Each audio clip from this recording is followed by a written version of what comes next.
travel by air, you expect safety and convenience at a reasonable price and without delays. Whether you are a pilot, a passenger, or aviation executive, 20 years from now you will still expect that, even with a doubling in traffic. But you won't get it unless there are major changes to today's national airspace system. That's why the FAA is working with public and private partners on the next generation air transportation system. The FAA is also working with international partners to make sure NextGen is compatible with similar efforts around the world. NextGen transforms the way America flies. It uses 21st century technologies to move you from city to city safely, without delay, while reducing aviation's environmental impact.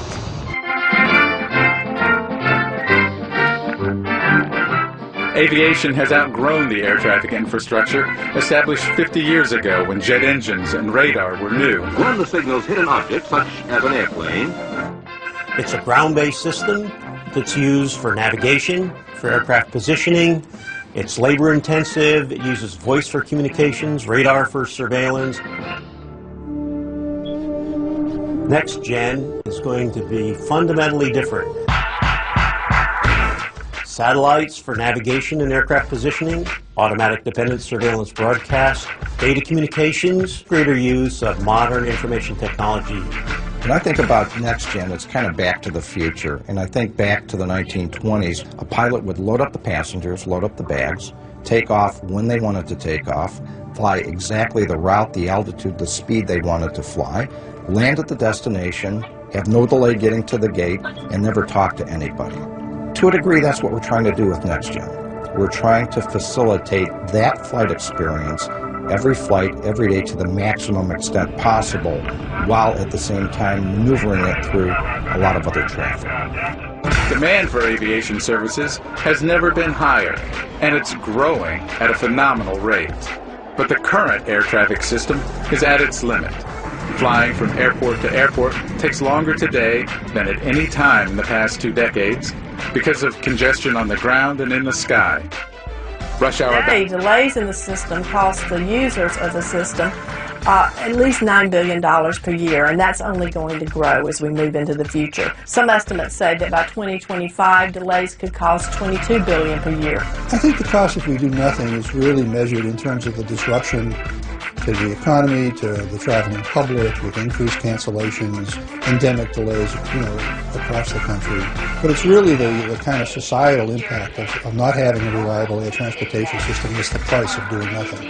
If you ever wonder about the imperative for NextGen, think of what is approaching us right now. We have the A380 just beginning to fly, very light jets into the system, a large population of unmanned aircraft systems. We also have commercial space coming at us. Virgin Galactic is anticipating 2 flights a day by 2010. We're going to be handling all this traffic, and we need a modern system to be able to do it. Without change, the U.S. risks losing its international leadership in aviation. What's needed now is a nimble approach to safely and efficiently handle increased traffic and new types of aircraft while minimizing the environmental impact. The good news is, it's already happening. One component of NextGen is a satellite-based technology called Automatic Dependent Surveillance Broadcast, or ADS-B. ADS-B is essentially taking information from the Global Positioning Satellite System, being received inside the aircraft, and taking that navigation information and transforming it into surveillance and provide it to the air traffic controllers, and it also gets provided to pilots. ADS-B offers broader coverage and is more precise than radar, which allows for greater capacity by separating planes more efficiently.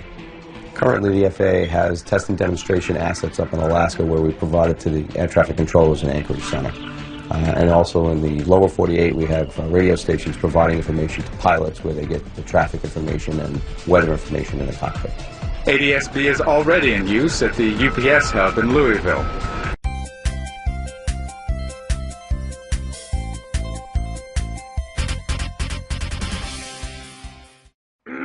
I'm parched. I need a beer.